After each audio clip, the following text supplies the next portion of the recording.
Hello, everyone. Welcome to episode 3 of Library Access, a Keyforge podcast brought to you by thekeyforge.com. As of today, we have a Patreon for all things that the Keyforge produces, including this show, Library Access. It's also going to cover our other podcasts, our YouTube content, our Twitch streams, all that good stuff that already exists and is coming in the near future. So if you're interested in contributing and becoming a patron and showing your thanks, you can head over to patreon.com/thekeyforge. That link will also be in the description. I thought we would start this episode by introducing ourselves. I think we did something like that in episode 0, but our cast has changed. I think this is kind of the final lineup for Library Access. So what a better time than now to introduce who we are and what we're all about. I'll start. My name is Nick. I've been kind of the one you've heard babbling on through all the episodes. So if you watched episode 0, you already kind of know who I am. But I don't have a huge background in card games. I played a lot of Hearthstone way back in the day. I used to play Pokemon and Yu-Gi-Oh, but I totally dropped off that. That was stuff I did as a kid. And I've tried to get into Magic a couple times, but there were a couple things about it that stopped me from really getting in there. So when I heard about Keyforge, I kind of jumped on the opportunity, and I haven't let go since. But yeah, that's who I am in a nutshell. I'm sure you'll hear me on all sorts of other stuff that the Keyforge produces, but right now, Library Access is kind of my focus. So anyone else? Hey, I'm Alex. Very happy to be here, as always. To chop it up a little bit about Keyforge, my own background with games is that I played Magic way, way, way, way back in the day, like in the mid 90s, circa, oh gosh, like Ice Age and all those expansions. And at a certain point, I decided that card games are for nerds, and I sold all of my books, or sold all of my cards rather, used it to buy RPG books, which I then promptly forgot about or sold. And although I'm a heavy board gamer, avid video gamer, and so on and so forth, I'd never really picked up a card game again until Keyforge, because everything I had heard about it made it sound like something that was very appealing for me.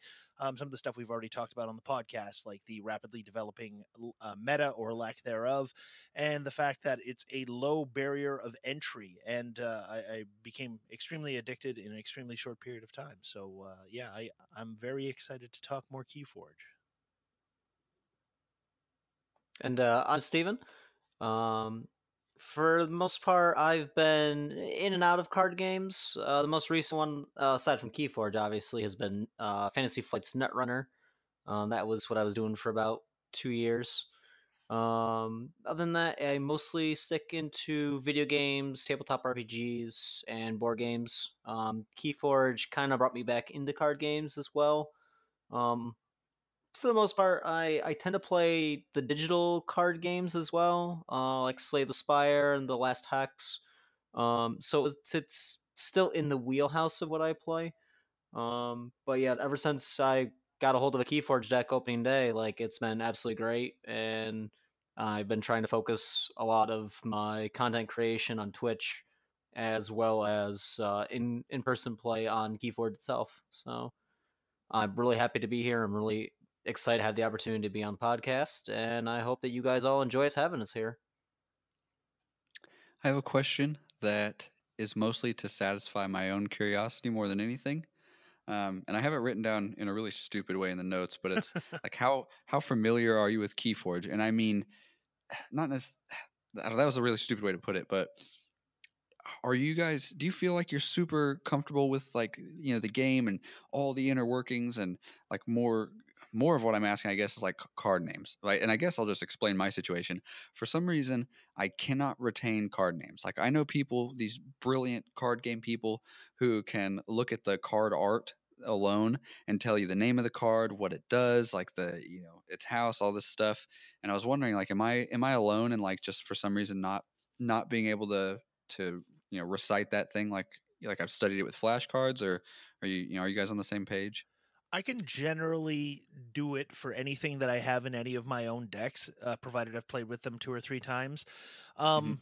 I find that there's enough crossover, and I've played enough games against other people that those ones tend to stick pretty easily. But I'm still seeing cards that I don't think I've ever seen before, and I've never studied a list of cards that I didn't have access to play with myself. Mhm. So I guess that'll come with time. But the game is still so young. Like, I think it's wild that people already have like the mechanics and the like list of cards and how those would go together and how they play exactly totally memorized, because the games only existed in the public sphere for what, like a month at this point. Right. So I don't think that what you're feeling is necessarily uncommon. I think a lot of people are still in that place of trying to figure out and remember what every card does. It'll come with time. Yeah, I actually I kind of got fed up not knowing a couple cards that I kept seeing, mostly in Brobner because I that's the deck that I have the least of or house of. But yeah, no, I eventually just like yesterday and this morning sat down and I went through the entire card list because I want to start making sure I know what all those cards are. And for one of the local tournaments that I was at, I was more or less the TO. I just had a bit more knowledge of the game itself than the person who was running it, unfortunately. So I kind of like just kind of stepped up and took that position. So now that I'm kind of seen as like, hey, if you have a question, ask Steve. I've kind of taken into it that I want to be able to answer all those questions. So yeah, I've been taking the time to go through all the card lists and like getting all the interactions, but it takes time. Yeah, it's only been out for a month, and there's a lot of questions that we're still asking, and the devs are still answering for us. So I don't think that you're mistaken in feeling that way, and I think a lot of people are going to fall in the same boat as you. Is that you know the cards that are in your deck, you know how they interact with each other, and some of the more edge case stuff, like I'll figure out when it comes up. Right. I found a handy PDF somebody had created, and it was just like 9 cards a page, and it was however many pages, all 370 cards. And I downloaded it thinking I was going to do some like actual studying, sit down and read it. And I've tried a couple times, but I don't retain any of it. Like like someone said a couple seconds ago, I know I'm familiar with most of the cards in my deck, obviously. But I have a hard time, when people throw things down, just being able to, without flipping it around and reading it myself, knowing what it is. And I'm hoping that's something I can learn, especially with such a small card pool, 370. But I guess time will tell. I found a site that just has the picture of the card and the name of the card on top, and then when you click it, it shows you the entire card. So that's like the flashcard way that I've been doing it just to kind of keep up on it. So Hmm. it's definitely a neat idea. Same thing with like the PDF that has the 9 cards on each page. Like Hmm. there are tools out there if you're looking for that kind of mastery of the cards, but I don't think it's going to be necessary unless you know really need to have that information at your disposal. Right. Well, here's a question, kind of a follow up question that spawned my first one. At the beginning of a game, if you play this way, if your opponent gives you, their identity card, and before a match for you to look over for 2 minutes, do you retain any of that? And I guess a second like follow up question is, what do you look for when you have access to that identity card? Power cards, 100%. That is the. There are certain cards that I know my deck can't handle, and I want to know if they're in the other person's deck so I can start formulating a plan to play around them. I've got a deck that relies on cooperative hunting. Has 3 cooperative huntings and 20 some odd creatures in the deck. I need to know what removal he has. Like that's on a mass scale. Like if he's got gateway or key to Dees. If he's got some crazy Brobnar. The one that destroys all undamaged creatures. I forget what the name it is, but like those are the kinds of cards that I'm looking for off the top of my head. As I say that, I forget a name of a card that I'm looking for. I'm looking for amber removal. Um, I'm looking to see if he's got Gateway to Heaven, or whatever the name of that card is, the Sanctum one, or Bait and Switch, or anything else that's gonna basically make it risky for me to retain large amounts of or generate large amounts of amber on a single turn. 2 or 3 of the decks that I have are very good at, if I play them correctly, being able to generate sizable amounts of amber pretty quickly. And what always ends up happening is that if I'm not paying attention, and I'm playing against Shadows or Sanctum, I generate like 10 amber in a turn or something like that, and I'm sitting pretty, and then the next thing I know, I'm down to half of that because, well, they had something ready for it to answer that. So those are the things I'm generally looking for, because then I will be a little more wary about exactly how much amber I'm generating at any given time. And if you're playing against Shadows, that's just a good strategy one way or the other. So Yeah. I mean, unless you really love your Shadows player, and then they're going to thank you for all that amber you got for them. Like, 10 out of 10. Thanks, buddy. Yeah. Okay. Well, that's good to know, because I always assume everyone's looking at those deck lists and just retaining all of that knowledge, and they know exactly what to look for, and their brain is just formulating all these combos, and I'm just totally incapable of all of it. So I'm glad to know I'm not alone there, and I don't know if that'll change as time goes on and we all get more familiar with the cards, or if it'll kind of just be that it sounded like both of you had the same answer. Kind of was just you have cards you're looking for, like specific types of cards or whatever, and it's not just looking at it in a whole and seeing what pops out. Like you're going into it with something in mind. So that's good to know. But loosely speaking of kind of starting a game out, I had a question. Which, in your guys' opinion, I don't know if there's an objective answer yet. I'm sure there is. We just don't know it. Which is it? Is it better to go first or second? I like going first. I honestly do. The mulligan, basically, it won't guarantee that you get a card that you want to play, but more often than not, I find that if I don't get the draw of the cards that I want and I'm going first, a mulligan will get at least one of them into my hand. So I really enjoy having just that option to put something out number one and be ready to do something on my second turn. Obviously, there's a huge advantage to being able to put out, theoretically your entire hand going second, but you still have a leg up, even if the other person gets to play more cards. If you were the very first person to get something onto the board, And I also think that going first gives you the option. Like, if your hand is really good for your second turn, then you play the house that that you didn't put out first and set more of a board. If the opponent really didn't do anything, you can put pressure on them with if you put down a creature or an artifact. It really it depends on the deck, and I definitely have seen a couple decks in my local meta that really want to go second. But for the most part, like it going first gives you a better mulligan and more options on the second turn, whereas going second gives you a bursty second turn. You kind of can come out of the gate. I don't want to say swinging a bit harder, but a little bit further than the person going first. what about you, Nick? It's interesting you guys both said that, because I have kind of the opposite feeling about it. And it's maybe because I don't think about it enough and I don't kind of play strategically enough, but I'd much rather go second. I feel like you're almost crippled by not being able to just give it everything you got and throw down half your hand in a single house. Um, I feel like I'm most always inconvenienced by going first, and I have it written down here in the notes as like a follow-up question. If in a perfect world, maybe not a perfect world, but what card in your go-to deck, in assuming you're playing the same deck every time, and assuming more often than not you're getting to play first, is there a card that you see yourself playing first more often? And I have one. It's Wild Wormhole. Yeah. And I do it mostly just out of like laziness, and just there's nothing in my hand that really benefits me from playing this turn.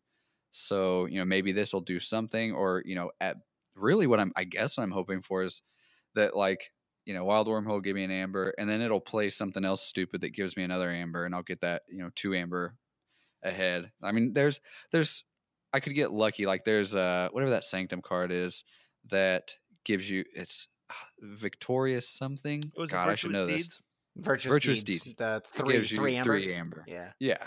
I could hope for something like that, but or I guess I could play a card like that if I had it in my hand. But for the most part, I feel like going first is an inconvenience, and I almost wish they had made it whoever wins, the dice roll, the coin flip, whatever, gets to decide, because then everyone would be happy. But I see the benefit in kind of keeping things fair for making it the way it is now. I don't prefer to go first, definitely. Yeah. I'm 100% on board with playing Wild Wormhole as your first card whenever possible. I think it's the most Keyforge card. It speaks to the sort of the swing and the randomness and the sort of like general aesthetic of the game in a lot of ways. So I think there's something thematically fun about playing it first. The Terror will always be my first pick. Your opponent doesn't have any amber. He hasn't played. You put down a 5-power creature. You gain 2 amber. It's your turn. Go ahead. Yeah, that's I haven't played enough Dis, and I don't have any decks with the Terror in it, but that is frustrating to me when I see that come out as a first card.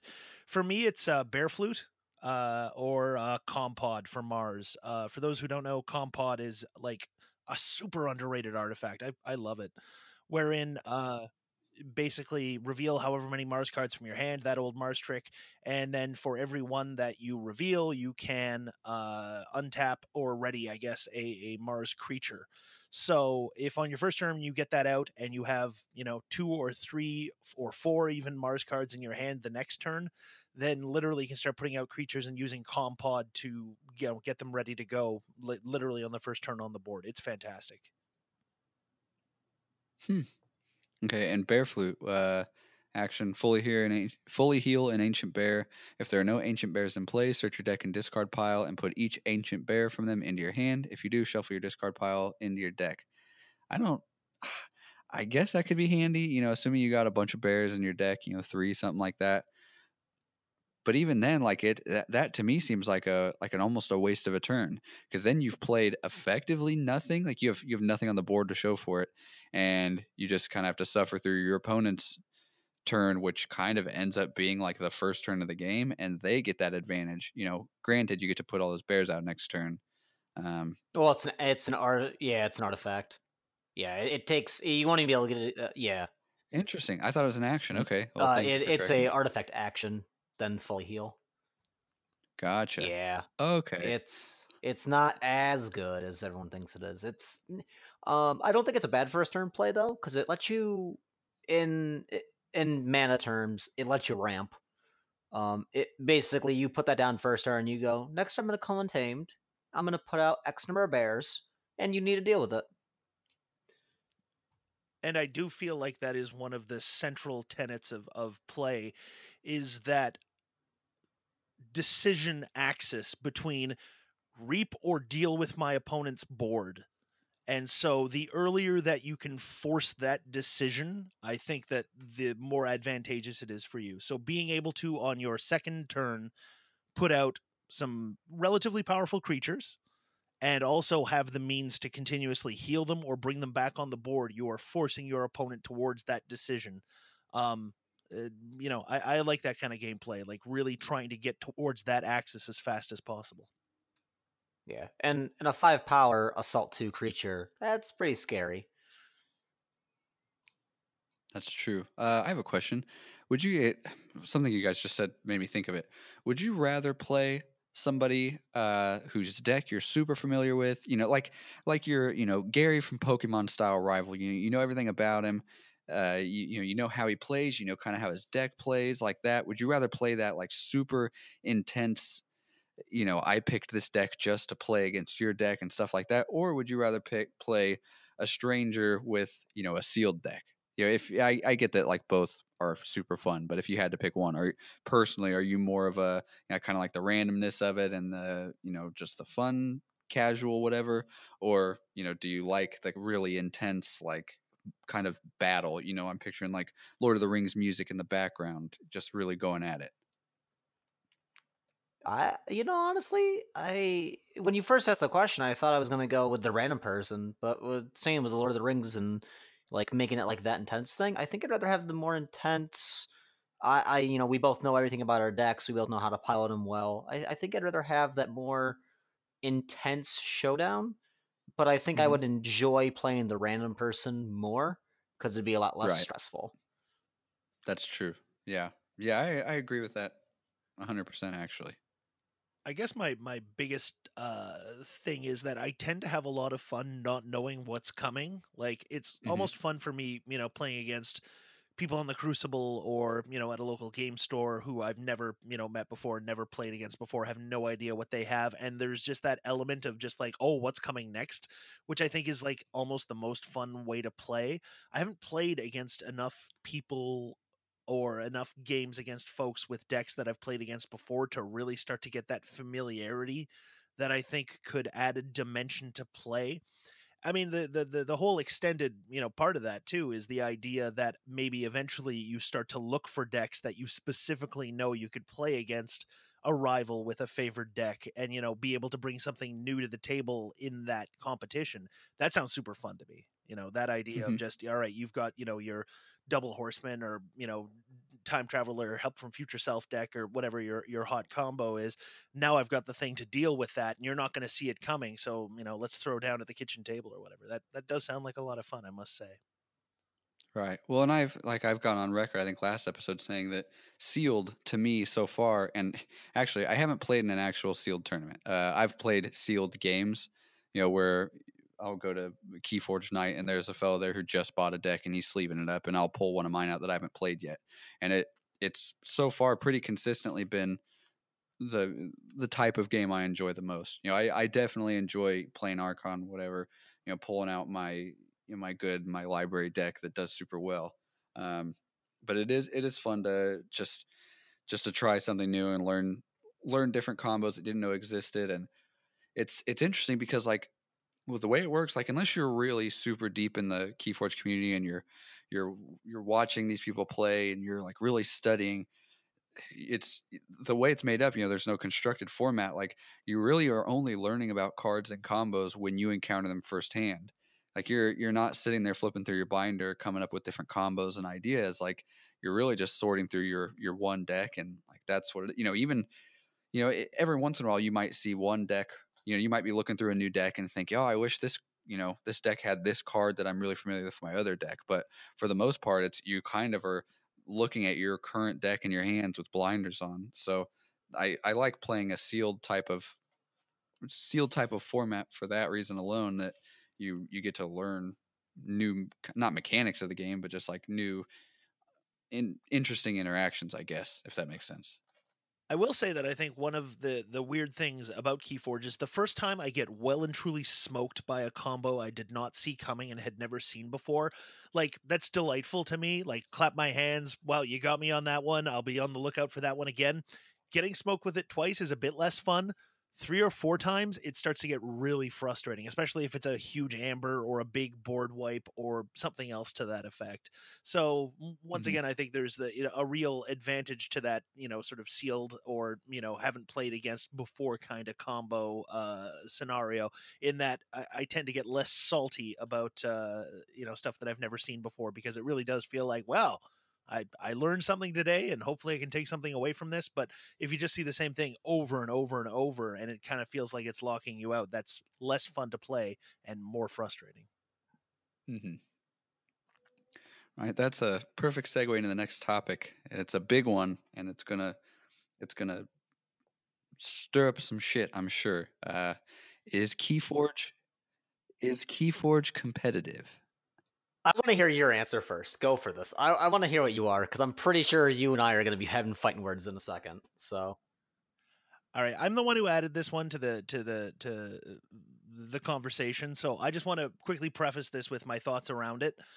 I'm not sure how I feel about this question. I don't know what the answer is. I'm not even sure if I have a strong opinion one way or the other, but I felt like you guys would. So I am incredibly keen to hear what you guys have to say on the topic. Okay, well, I'll go for it. And I'm probably the last person you want to go on it, because I'll be the first to admit I'm like the least educated on all things Keyforge, I guess. I feel that way, at least. I don't know. But I I mean, it's a tricky question, isn't it? And I didn't really come super prepared with an answer, but anything can be competitive. You can make skipping rocks competitive. Uh, a a better question might be, will it be embraced as competitive? And we'll assume, for the sake of this conversation, that Keyforge just takes off and continues to just just peak forever. It's just everyone loves it. It's awesome. The numbers are there. People come to events. It's great. Um, I would say yeah, it's probably competitive. I think the current system with you know the Archon format, bring your best deck, and then chains, which like discourages you from actually playing your best deck, and your best deck constantly gets penalized, and you have to shelve it and pull something else out that doesn't have all those chains. I think that can be potentially problematic. And I want to say something. Somebody in the comments said, "Boy, you guys are so negative. It wasn't great to listen to." Um, I don't know if that's valid or not, and I feel I didn't take it too much to heart because like everyone here obviously like loves the shit out of Keyforge. So if we have criticism or we're just thinking out loud, don't let that put you off. We obviously all love Keyforge. We all want it to succeed. Like none of us are really shitting on any part of it. But I just wanted to say that because like I've been making an effort to not be negative, but this parts of this show are gonna sound kind of negative, but it's really more just thinking out loud. Just know like we're all on the same team. We all love this game. I don't think any of us But gave up a part of our weekend to talk about Keyforge because we hate Keyforge. Right. We're this isn't a conspiracy. We're not, employed by wizards and just trying to keep Keyforge down to keep magic up or something. But anyway, um, I think that the Archon format won't lend itself to competitive play super well. I mean it's going to. I think competitive is going to be a thing, and tournaments are going to be a decent sized deal, and they're going to be Archon format, and that's awesome, and I don't hate it. But I think two things, and one of them's a kind of valid thought, and the other one's just total water trash, and it's just my personal preference, and it's okay if you guys hate it because I only kind of say it tongue in cheek. But my real I thought already on hate it it. is, well, I bet, but my real thought is sealed. I think sealed, which doesn't seem like it would be good for competitive at all, um, but maybe a sealed with a where you swap decks or best of three or something like that with three different sealed decks, some combination of that where it's not just like this broken, people bring broken decks that are Archon format that are just like the best meta. I think, at that point, especially if you're swapping decks and introducing new decks or maybe, some kind of crazy thing where you're playing three different totally unique decks or whatever it ends up being. I think that would be great because then it's truly like how skilled you are as a deck pilot and not necessarily just like the deck you have in your hand, because I've lost to people who have cracked open their decks for the very first time just because they got an awesome deck. I'm over here priding myself on like I literally have one great deck. I have a bunch of 4s out of 5s, but I have 1 5, and that deck loses every once in a while to like a brand new person just because they got super lucky with their, or maybe they're actually good and they just don't realize it. But whatever the case, um, I think a sealed format might be great for in my mind for like a real serious competitive thing because it takes out some of the Keyforgeness that might not be so great for competitive play, like penalizing people for doing well. My this is kind of my tongue in cheek one. It's mostly a silly response. Don't rip on me in the comments for it, but we discussed a format that we kind of thought up a while back that was Alliance. And the basic idea, if you didn't hear episode 1, I think it was, you basically separate your decks into their separate houses, and then you build a deck out of whatever houses from those decks you want. So it's not really constructed. You're not just throwing whatever cards you want in there, but you might have an existing deck that has like a really awesome Logos and Shadows, and your Brobnar in there is total crap.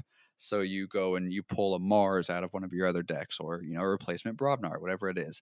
I think if a format like that were to really like take off and gain steam, and it wasn't just shot down immediately by the community, I think that could be a real competitive format because then you're letting people kind of, you're letting people create a deck that's kind of their particular play style. You're not just hoping that you buy a deck and you find one that is like okay or decent enough, because that's what Keyforge is right now.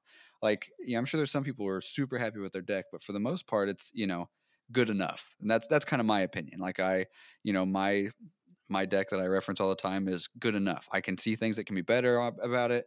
I think there's like 3 cards in it that are just total nonsense that I would love to strip out of there, which wouldn't even be applicable in what I'm talking about because the houses in a whole are good. But I won't rant too much on this because it's a nonsense suggestion for a format that isn't real. But if something like that were to take off, I think that could be super great for competitive, because then it's your responsibility if your deck is too good, and maybe you could alter it and that shakes chains if chains exist in this format. I don't know, but to make a short answer super long, I apologize. Yes, I think it's ready to be competitive. I think it will be competitive. I think there's some things with how the game works, the mechanics of it right now, that will put off like competitive players that might come from like Magic competitive or something like that. But for the most part, I think there will be a competitive scene. I do think there's going to be a competitive scene for Keyforge eventually. Not during the Age of Discovery. No. The chain mechanic as it is right now, I don't see it working as intended. Mostly just because, and I touched on this in the last episode, the way that I get the chain mechanic idea is that they want the absolute best deck and the absolute worst deck to win 50% of the time. And that's a coin flip, assuming equal skill and, the decks being at a point of X amount of chains being equal. Which is why I don't think competitive is a thing yet. I definitely will say that Keyforge competitive is going to be a thing. I do not see it as a thing with rules at current. Either sealed or Archon. Archon is the better format, I think, compared to when you said with sealed. Sealed's, and I love Keyforge for its randomness, and I love the sealed format as a whole. But as a major tournament, like if I'm going to like Worlds for Keyforge, I want to bring my own thing. I want to bring something I'm comfortable with. I want to sit down at a table and not be like, all right, let me look at my deck list halfway through. Oh yeah, this card does this, and then going through. I want to have a deck that I know, that I've prepared for, that if I'm up against Shadows with a routine job, I do this. Or if I'm up against Broadnar with Loot the Bodies, I'll do this thing instead. I said everything I just said, and I totally agree with you, honestly. And I guess I was thinking tournament more in, and I'm not like moving the goalposts. I agree with you just like 100%. But I was thinking tournament more in like a local tournament, like going to your Keyforge, and I guess that's not really competitive scene. I guess competitive suggests that you keep going higher and higher in it. But in the context of like a a tournament at my local store, even if it's like a decently serious one, it's just the chains. That's what it is. That's what really bothers me. And somebody really ragged on me in the comments about hating on chains. And they said like we didn't know what we were talking about, but everything we said has been accurate as far as chains go.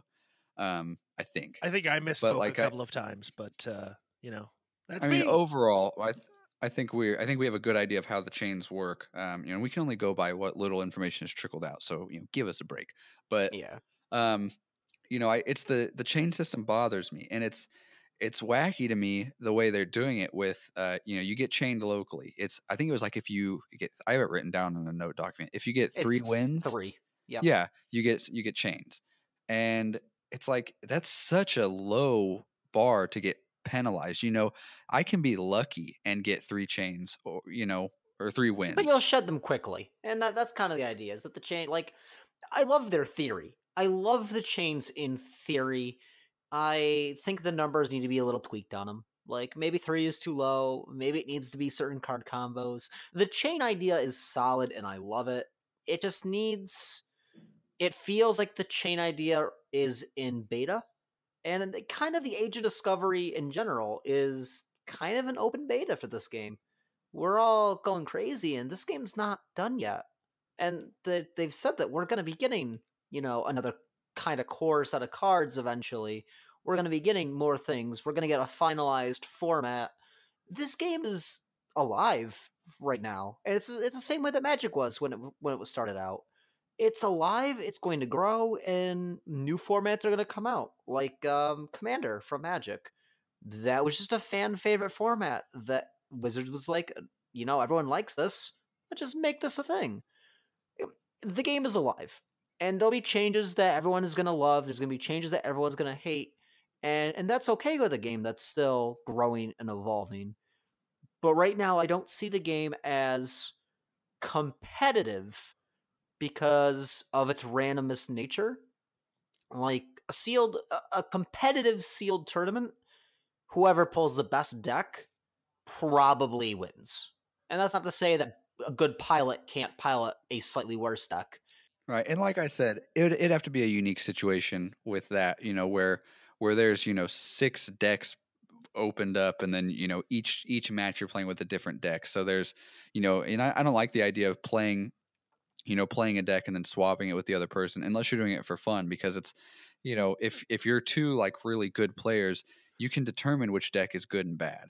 Especially, one person wins by a landslide, and then you're swapping, and it's just like, okay, well, I'll spend the next 40 minutes here just losing, just knowing I'm going to lose, and then just to get it over with, and then bidding chains on the final deck, and then somebody still gets screwed. I don't know. I don't care a whole lot for that, the kind of swapping. And see, I think that's the most competitive format. I think that's the end game. What the tournament format is going to be Archon adaptive by far. It forces you to know your deck, and it also forces you to know how to beat your deck with any deck. It's by far the most skill intensive version of Keyforge that exists in all the matchups. Probably second to a sealed thing where you open up and go, oh, I need to win with this deck. Let me look at it for 5 seconds. All right, let's go. I think Archon Adaptive is the answer. And like I said, all the pieces are there for Keyforge to be competitive, and it's going to be a great time when this game gets competitive. I'm going to travel as far and wide as I can for this game. I love this game. I'm giving up my weekend to come talk about it, online, hanging out with everybody here. I absolutely love this game. That doesn't mean this game is perfect yet. And like I said, the game is going to grow and evolve, and we're going to find that sweet spot that exists for competitive play. The sweet spot for casual play already exists. You can go to your local game store, spend $10, buy a deck, play with a friend, go. You can do the same thing with other card games in the same regard. Like you buy a core set of L5R, Netrunner when it existed, you just bought a core set. The decks are already pretty much ready to go. And Magic, you can buy the cubes. They're like those 6 decks there. And everything is pretty much ready to go in a casual format for any card game that you really want to find. Keyforge just needs to take a little bit, and that's what the Age of Discovery is all about right now, and find its identity for a competitive scene. Let me ask you this then. Do you think, in their wisdom, that FFG deliberately held back on deploying chains and have kept things nice and loose so as not to strangle the game in its infancy?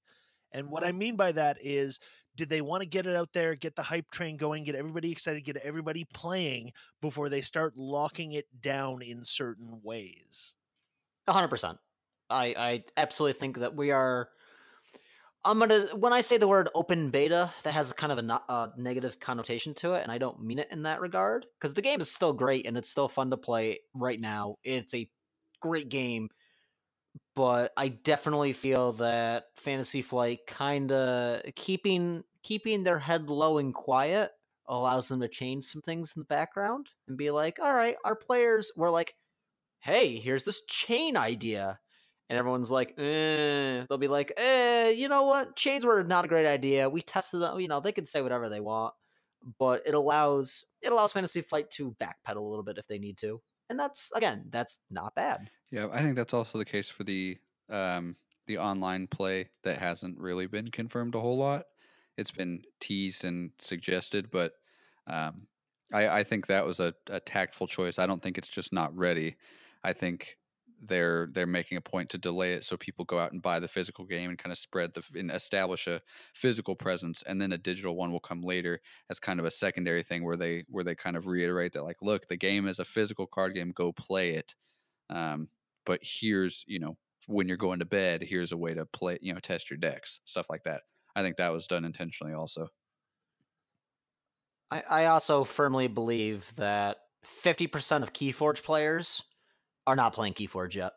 And I think it's something that we, as a community, as people making this podcast, as people listening to this podcast, people on Facebook and Twitter that are in these groups, I think we need to also spread this game out because I think when it's all said and done, Keyforge has the potential to be a game equal to or rivaling Magic the Gathering. And I'm gonna be on blast in the comments for that. People are gonna rip me apart, and that's okay.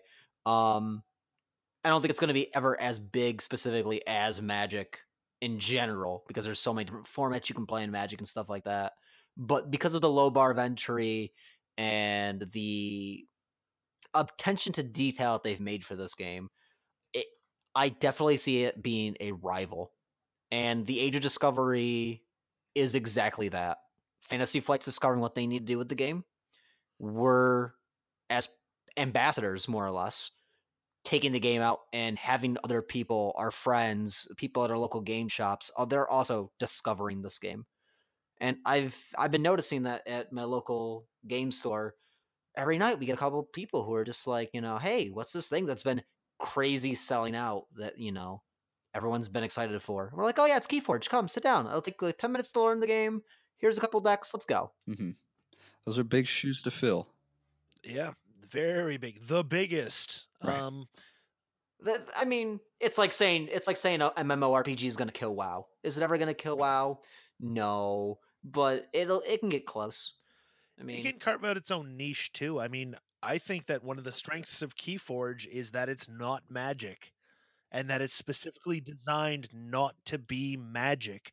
So one, you have the advantage of people like myself who over the years have like this weird craving, this little itch that they cannot scratch, and that itch is I used to play Magic and I want that gameplay again. I want the satisfaction of sitting down across from somebody and playing a card game like this that's like a call and response, like a chess game. And yet I know if I get back into Magic, it's going to be a drain on my wallet and I'm going to get stomped into oblivion because the game has progressed so much since I was familiar with it that it will take a titanic amount of time, money, and basically effort for me to get up to a point where I can actually have fun playing against it, even, just casually against other players. So you can scoop up people like myself who are in that position, people who have always been curious about playing a game like that, but are intimidated by the same things about Magic, and you can scoop up disillusioned Magic players. Like, I do think that there is some strength to Keyforge being distinct from Magic, and specifically to the things that Richard Garfield made decisions design wise to separate it from Magic. Like, I think he wanted the crazy swing that's in Keyforge gameplay. I think he wanted, there not always to be an answer for certain things, or that the answer is, sort of luck dependent or what have you. Like, I do think that that's part of the game's appeal in so many ways. I feel like I'm that Facebook meme where it's like, I'm in this photo and I don't like it. Because I agree with you. Like, it definitely has a different flavor than Magic, but it also it can stand it on its own in the ring with Magic. And I'm willing to put the bet down that given time, if Fantasy Flight and the players, promote this and treat this as something that is in turn equal to Magic, it will stand up in the ring against Magic. I hope so.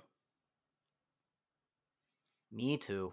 I don't like being wrong on my bets. It's a bad time. Well, and it doesn't make sense to bet against it, and I don't want to be negative, and that would be super negative, because I would love for it to and it's kind of like you compared it to, like, will it ever, will a new MMO ever kill WoW? Like, no, probably not. But that's not to say, like, it's for Keyforge to succeed, Magic doesn't have to lose. It's they're different games, and they're different, like, wavelengths on the spectrum. They can both exist kind of at the top in their own fields. They're different, and Keyforge has the benefit of a guy at my LGS about an hour ago was talking about Keyforge, and he said, it plays, Magic plays kind of like a traditional card game, and Keyforge is kind of more of a board game. And I say in that, like, you can play like a card game, you could collect and do this and that and trade, or you can buy this kind of whatever they're called. There's a Magic box that you can buy that I think I talked about this the other episode, where you buy, it comes with 8 decks and they're all built like specifically to compete with each other. And it treats Magic kind of like a board game. Like, you just buy it, you put it in your closet, and you can pull it out and duel that way. So I don't know. I hope so. I went on a little tangent there, but I hope it competes, and I think it will in its own way. You know, they're different styles of games, and I think that will allow it to succeed. Whereas if it were kind of a traditional, constructed collectible card game, it might have a way harder time because everyone would just say like, oh, it's bootleg Hearthstone meets Magic. And I'm also real curious to see what the people who are listening to this podcast also feel about that. So please, like, I know everyone goes, hey, comment, like, comment, subscribe kind of thing. But if you're listening to this, please post in the comments and just tell me. Even if you got to yell at me, just please yell at me. Tell me that I'm wrong with this, but I want to hear everyone's opinion on this topic because I think everyone's going to have a different opinion. I'll second that. I know, it's just kind of the YouTube meme just to say, oh, thanks guys, like, comment, subscribe, let me know what you think about this, blah, blah, blah. And, those people are never reading those comments. They're not responding. Like I would genuinely would like there to be discussion in the comments. It's really interesting for me to learn, from you guys. Especially because most of the listeners are super nice and super, like from what I've got messages on Discord and Facebook and Reddit and stuff like that. And they're always like really informative. And I like that about the kind of community we're building, like with the keyforge.com. Everyone seems to be like really like nice about things. They're happy to tell me why I'm wrong in the total nicest way possible. So yeah, please, like, it's not BS when we say like, yeah, let us know what you think. I think I think it was you that you watched the YouTube premiere when the video first went up, and you were just talking to like literally anybody in that chat that would talk to you, you'd talk back to them. And I thought that was really cool. Just we want to talk to you guys. We actually like legitimately do. So don't hesitate to do that. We mentioned, go ahead. One of the other awesome things about Keyforge right now is the fact that Keyforge is a blank slate in so many ways. Like, things are developing quickly, but we don't know where it's going and we don't know everything about it. Like, the people on this podcast do not admittedly know everything about Keyforge, and I don't think that's the reason why we sat down to record this podcast. We sat down to record it because there's so much to be discovered just through having conversations with other people about Keyforge. So that kind of interaction really does, benefit the game as a whole, because as far as I'm concerned, there really are no true experts about Keyforge other than possibly people who work for Fantasy Flight and, have a crystal ball that shows them the future of the game, or at least what the company's plans for it now. Most of us are basically in the same boat in that we're discovering the game, and it's rapidly evolving week by week, and I think that's amazing. That's an exciting time to be on the ground floor of something. And so these kinds of interactions, whether they be on Discord, on the Facebook group, anywhere else, they add to that community. They add to that culture. So yeah, please comment. I would love to hear what people have to say, even if it's to say you have no idea what you're talking about. We were talking about just the kind of, when we were talking about competitive or not, we were mentioning the kind of randomness that goes into just Keyforge in general and sealed and all that. And I had this thought while we were talking about it, but I wanted to let everyone finish what they were saying. What are your guys' thoughts on the existing algorithm? As far as kind of accidental, unintended combos. People make the argument that if a combo's there, it's meant to be there. That's kind of the point of the game. But there's some combos that are just totally like game breaking. What are you guys' thoughts on that? Do you think it like desperately needs tweaking? Do you think it's mostly okay? How do you think some of these crazy combos will be resolved? Do you think it'll just be like a whoops, yeah, Call of the Archon set was kind of wild, huh? Like we fixed it now. Or do you think it'll eventually be kind of a ban list? Like these cards cannot exist in the same deck. If you have that, your deck's banned. Sorry, sell it because it's a novelty, whatever. Or do you kind of like the craziness about it, and you think the chain system will balance that all out? I like crazy. I would like nothing better than for Keyforge to stay like wild and unpredictable and out of control for the entire length of its existence. With that said, if they want the game to become tournamenty, and I have reason to believe that they will, because you get support from local game stores by being able to hold tournaments, then they're probably going to have to do something. So I feel like the algorithm will be tweaked to reduce the chances of pulling or to completely eliminate certain decks from existing. And we all know the ones that we're talking about, right? Like, the ones that have game breaking quote unquote combos. As much as FFG and Richard Garfield have said, no, those are supposed to exist, they're supposed to be out in the wild, I feel like at a certain point, those will be detrimental to the kind of tournament play that the game probably needs to survive and to grow. So what we may end up seeing, because I don't feel like they'll want to take the route of banning certain decks, because you're basically spitting in the face of the people who, like, a certain combo gets banned in Magic, you don't have to tear up the card and throw it away. There's other formats to play it in, etc. Whereas Keyforge, a deck's a deck's a deck. So I feel like perhaps reducing or eliminating the number of new decks produced with those quote unquote game breaking combos would probably be a strategy that would work for them. And also, we'll have the unintended or perhaps even intended effect of, creating a certain amount of mystique around the existing decks that have them from Call of the Archons. Are we going to start seeing those go on eBay for $500? Maybe so. Who knows? We've already seen Double Horseman go for 2,000. But I kind of like that game mystique existing. That idea of just like, oh, in the early days, this was possible, but, now that doesn't happen anymore. So if you run up against somebody out in the wild who has that kind of deck, it'll be a fun experience just for you to play against it, because that never happens anymore. I like that. I think it's a cool idea. I'm in agreement with you on that. I definitely think that the algorithm is going to be very minutely tweaked for print runs of this after, because of everyone's upheaval with this.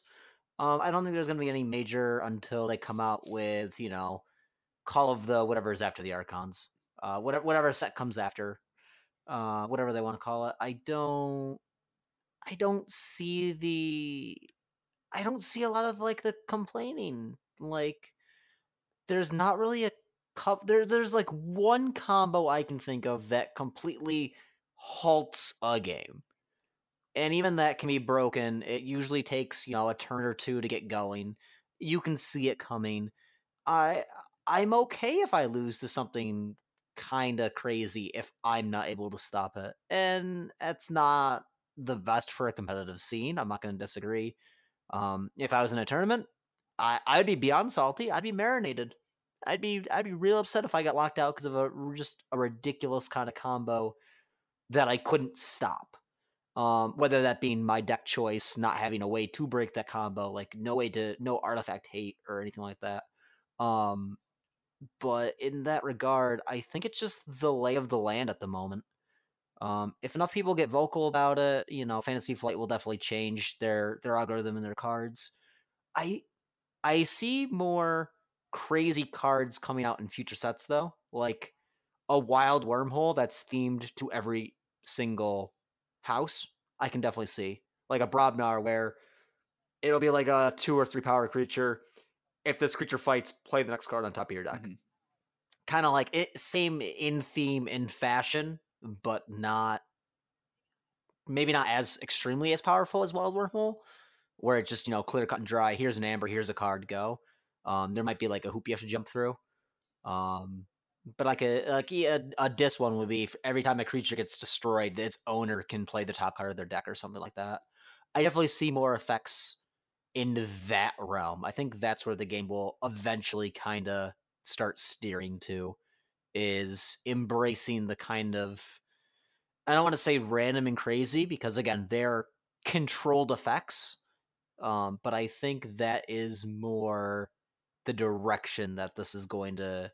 You're going to see cards with crazier powers, not just from a the word I'm looking for, a power creep. That's the word I'm looking for. You won't see a power creep because every single set I think is going to be able to be, the set is on its own. I think that's how they're going to do it, personally. But I can see it being a lot more crazy and wild effects with a stipulation to cause some of those game-breaking combos to not game break. My hope, and I'm not sure how they're going to handle sets. When a new Magic set comes out, the oldest one that's still valid, it goes away, can't use it anymore. But you've still got 4 or 5 active sets of cards. I'm really curious how Keyforge is going to do it, and my hope, I'm begging in my mind that they come out with another set of 370 cards, whatever it is, 400 cards, and then with the exception of maybe a couple, maybe they leave some real broken ones out, or just arbitrarily pick some that don't get put out, and the next set that comes out picks from a pool of 800 cards, and then I think you can have those broken combos, and then it'll be interesting when they pop up in the wild. And I don't know if I actually mean that or if I'm just saying it, but I'd be more okay with it if it was really super random and unique. But as it stands right now, like there's kind of a small pool of cards, and Mavericks switch it up and make it kind of interesting. But like if a meta when a meta surfaces, it was Horseman, then everyone there's so many Horseman decks out there, everyone can get Horseman. Well, now it's Time Traveler. Well, everyone can get a Time Traveler deck. I'm really hoping that these combos are developed, but they're picked from a big pool of potentially 800 cards in the next set, or just 370 whatever, and they're just all mixed up like that. Then it's even more random, and your decks are even more unique, and you're not just like pulling these decks like, man, it's because I see it personally. I'll open up a new deck and just be like, man, like I wish I didn't recognize all these cards. Like I wish I didn't see two Fogify in like every freaking deck I pull out, just stuff like that. It's just that's kind of my hope, and then I'll be more okay with kind of not game breaking. I don't want it to ruin the game, but more OP combos, because they won't be so common and so accessible. I think that's the kind of scary, dangerous thing about the way it works now, is that like there's only so many cards to pick from, that like a meta is established, and it's like there's no variance in it. You can't build out these combos. So there's just kind of this vague, like here's 2 cards or 3 cards from this house in this set that all kind of do the same thing. It doesn't matter which one of them you have in your deck; they all kind of help you that way. Um, I think it'll solve that problem and satisfy me at least. I have another question similar to that. I guess it's 2 questions. What makes a good deck good, and what makes a bad deck bad? And I guess a follow up, if you don't have an answer to that. Um, how do you guys feel about both the kind of, I don't know if we already talked about this, about the ADHD ratings, and also people. This one I have like a bias for. Like I thought of it today. People kind of reviewing their decks. And kind of giving them ratings on YouTube and stuff like that. What makes a good deck good or a bad deck bad, or what do you kind of look for in a deck? I want them to be fun to play. I'll play a suboptimal deck if it's fun.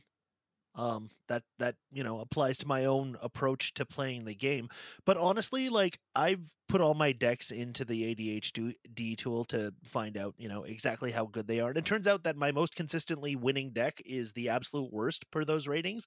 So I don't know that I put 100% I don't know that I believe that that necessarily says a whole lot about it, because I feel like a lot of the things that make certain Keyforge decks fun and also like, capable of winning a game don't necessarily get measured properly within that rubric.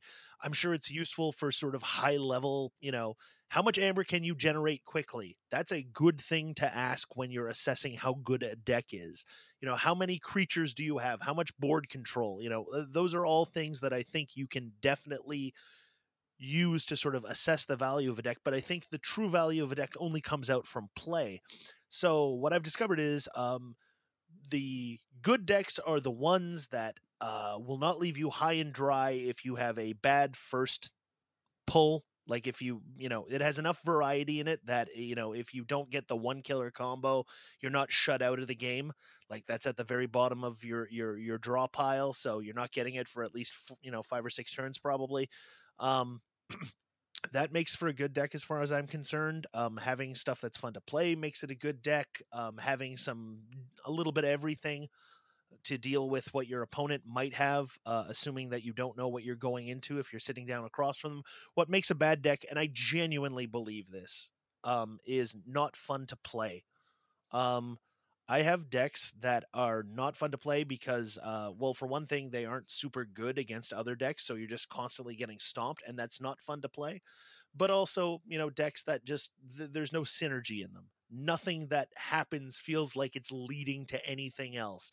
You can't see 3 steps down the road because there's no feeling like, if I, just can get to this card that's somewhere in my deck, then I have set myself up for, a killer turn with what's in my archive, or, what I've been holding in my hand waiting for that.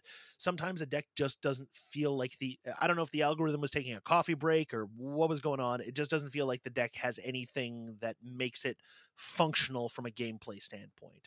It's harder to put it into words because you'll know it when you play it, because it feels bad to play.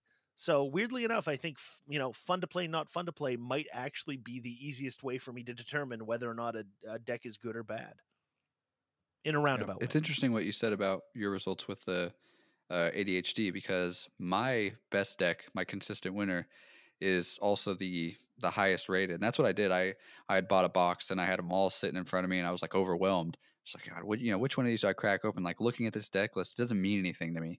So I plugged them all in there, and it was the one that was like consistently green, and I like compared them to each other. Uh, and that's the one that has just like been my consistent winner, like my 5 out of 5 deck. And maybe I just got lucky there, but you're absolutely right. Like, a big part of it is, those are like just kind of raw statistics. Like, it's like I don't know. It'd be like taking two humans, and like a two humans, and just boiling them down to just like, oh, they're so physically fit and they're brilliant. They had the best scores and this and that. They should be perfect together. And it's like, well, that doesn't take into account just like how they interact with each other, and the kind of deeper things in there. And like, that's how it works with the ADHD analyzer. Like, it doesn't touch, obviously, for obvious reasons. It doesn't touch the card effects and the combos and how they can interact with each other, and just it's there. It leaves a lot to kind of chance. Like, your raw data is there, so it's worth looking at. And you brought up something interesting, I think unintentionally, and I don't know if it actually fly in the context of a tournament, but it actually ties into one of the first things we were talking about too, is when it comes to analyzing your opponent's deck in that 2-minute window. If it's allowed, it might be best just to pull that bad boy up on Burger Tokens or whatever, Keyforge Compendium, and like just learn how to interpret that data of just this is a real board controlled deck, or this is a real Ambergen deck, and play it like that. Obviously look at the list and see if there's anything that stands out, but that, I guess I'll even suggest it for casual play. Like, if you can do that, and you're not super comfortable with Keyforge, you can't look at a list and analyze it and know exactly what to do. Plug that bad boy into that website, and that'll give you something really super tangible, to kind of look out and prepare for. You like, oh, this thing is just really going to be crazy about Amber generation. And if you haven't looked at that yet, go to keyforgecompendium.com, keyforge-compendium, and plug in some of your decks in there. It's a really useful tool. They just updated it a whole lot and added some like a deep analytical view that really shows you what you got going on in your deck. By the tournament rules, you can't do that. As they are written right now, you cannot bring in basically any foreign information. Like, nope, nope, no way. I'd have to go and look through the actual doc and see where, like, but it's in there. Better start studying those flashcards, Nick. Yeah. Yep, start studying those flashcards. So, or just learn how to manually process all that information on my own. Can I get a scratch pad? Oh yeah. Yeah, if you could just manually, just mentally do the ADHD math. I mean, no I big got deal, 2 minutes. So I kind of agree with the deck feel when you're piloting for a good or a bad deck. I think that my answers are going to be a lot easier and more cut and dry. That a good deck is going to be a deck that either A, has answers to common problems, B, synergizes extremely well with itself, or C, is able to mess with the opponent enough to break A or B off the opponent's deck. Which again, it kind of goes into is it an aggro or a control deck with A and C, and B kind of just needs a little bit of support. Like, I think the best decks out there right now are going to have Mars or Logos in them. not strictly because they're the strongest cards, but because they have the most supportive cards, and you're able to get a bunch of card draw, which seems to me personally be the strongest thing in this game. Is how fast can you get through that deck? Again, there's going to be other choices, and your deck is going to differentiate. But I think if you looked at 100 decks, if you looked at 100,000 decks, the deck that has a lot more draw is going to have a better chance at winning most games, in my personal opinion. And a bad deck will honestly just, not even that I won't feel right, it's going to be actually detrimental to your play. Like if you have, there's a Martian, the Plague Master. It kills humans. That's what it does. It shows up, it kills humans. It's cool. I had a deck with that with Sanctum, and all the Sanctum creatures are human knights. And it also had logos with some scientists. And I would almost always throw the card away because it was extremely detrimental to my board state to play this card. Same thing I see a lot of people complain about Phosphorus Stars. The stun every non-Mars creature in play, gain a couple chains.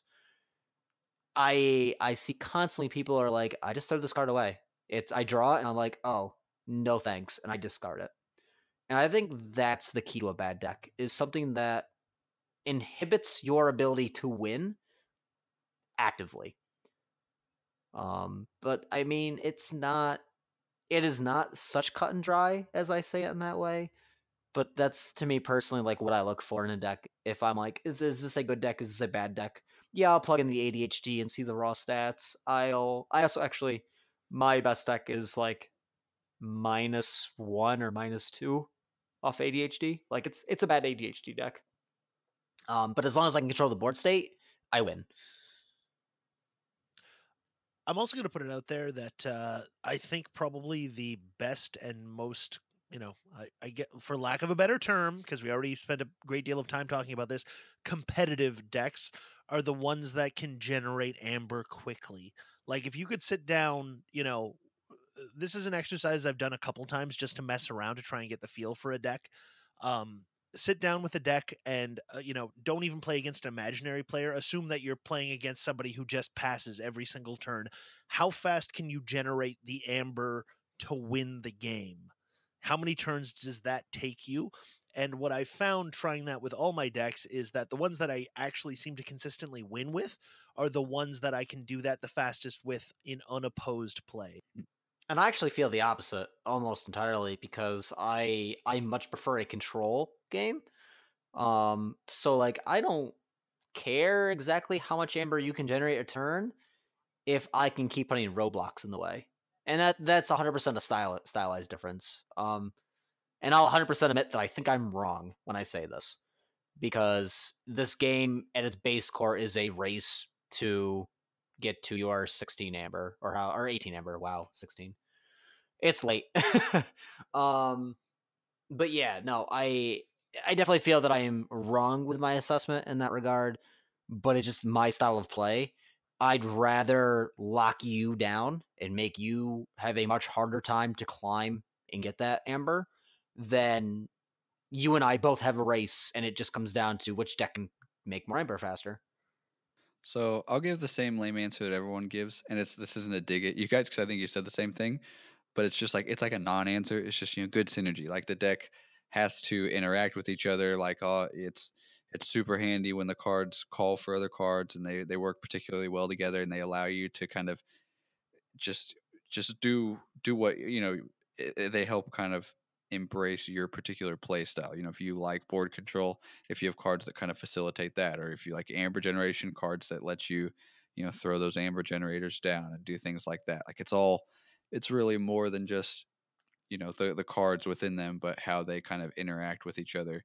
And it's tricky in a game like this because you're kind of working around cards that work against you or just are useless to you in that respect. But that's kind of what I look for. The only way to find that is by playing it. And maybe that's why I'm so confused in general, just by people that look at deck lists and know how a deck plays, because it really takes me a couple plays to figure out if a deck is good or not. Like we've all just said, the ADHD score doesn't really necessarily indicate that. And it seems like more often than not, it's kind of the opposite. So maybe it does, just in the opposite direction. Just look for a deck with a really bad rating, and maybe that's your star player. But I don't know. And a bad deck's, just kind of the opposite of that. One where cards just don't interact particularly well with each other. Or it's easier to designate what a bad deck is. A deck with, too few creatures, or, too many useless actions, or, whatever it may be that's hindering you. It's hard to just put a blanket statement on it, but that's a common complaint, is that it's not bringing enough creatures, and it's consistently, you're losing board control, losing the game because of that, or cards that don't interact with you know your opponent in a way that you're looking for. Super vague answers, but I will say this: it's kind of a gripe, kind of a word of warning. Um, Take what people reviewing decks say with a real grain of salt, and whether that's you're just watching YouTube for fun, or if you're on the buy sell group and somebody's saying, "Oh, this is a great deck. It's got these 2 cards in it. Buy it for $50." Be really weary of that, because I've listened to dozens of people just super recently. I've just wanted any Keyforge content I can find.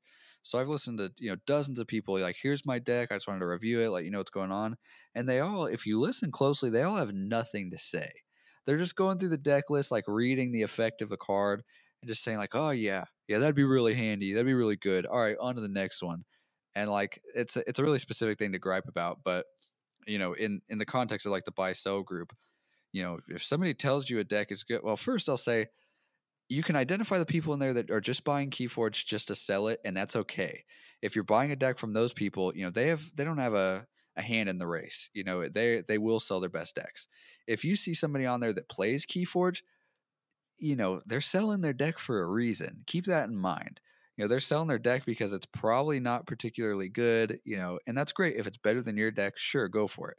But just like, that's an important thing to remember. Like, ask yourself, why is this person selling this deck?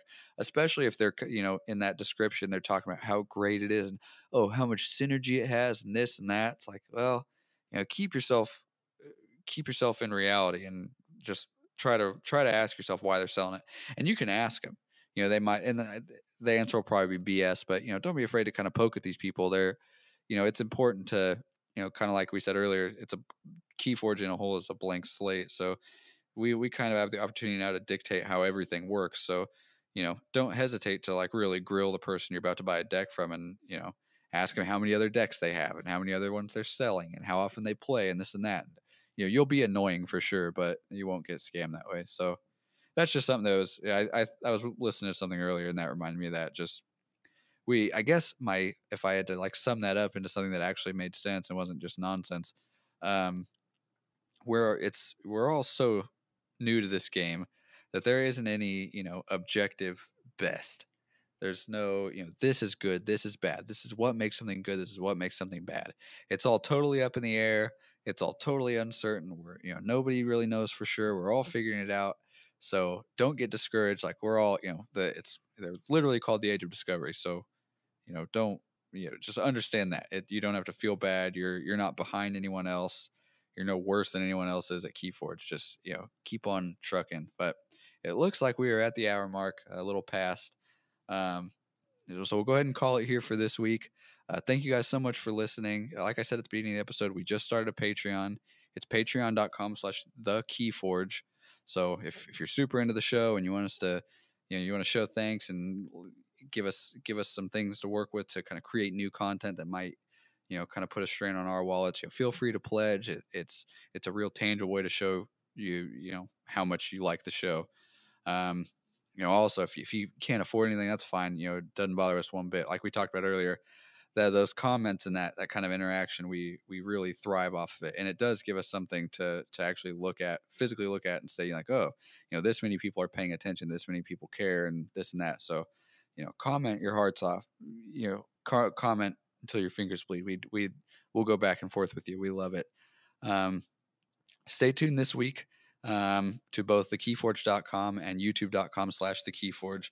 I know there's a number of like audio shows hitting that channel this week, if not already by the time you're listening to this. I'm also going to just go super hard on those articles. So hopefully there's, a couple new things to read every day. we're always open to suggestions. If you have any ideas for content you want to see, videos, articles, stuff like that, just scream them in our ears. You know, we want to create the content you guys want to see, read, hear, all that stuff. You know, I put a little note there to get rid of this. You know, another thing is we are so happy to have contributors. If you're a writer and you want to write some articles, we'd love for you to join our team. If you're a content creator, if you're a video maker, we would love for you to post videos on the Keyforge channel. So if that's something you want to do, you know, if you want to host a podcast, if you want to make unboxing videos, you know, get in touch with me. You know, I'm on the Discord, I'm in the Facebook group. Ask me, you know, what you need to do to get started. I can help you as far as, you know, video quality, audio quality, editing. You know, our core goal, you know, with this show and our channel and our website is to be, you know, the one-stop shop for all things Keyforge. So it's only in our benefit to partner with as many people as we can and create the best content that covers all the bases so everyone's happy.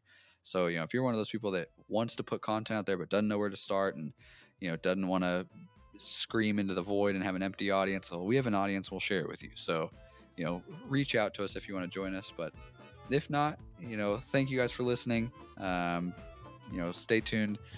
Same time next week, this episode, you know, another episode of Library Access will be out. There'll be another half dozen podcasts to listen to, hopefully on the channel.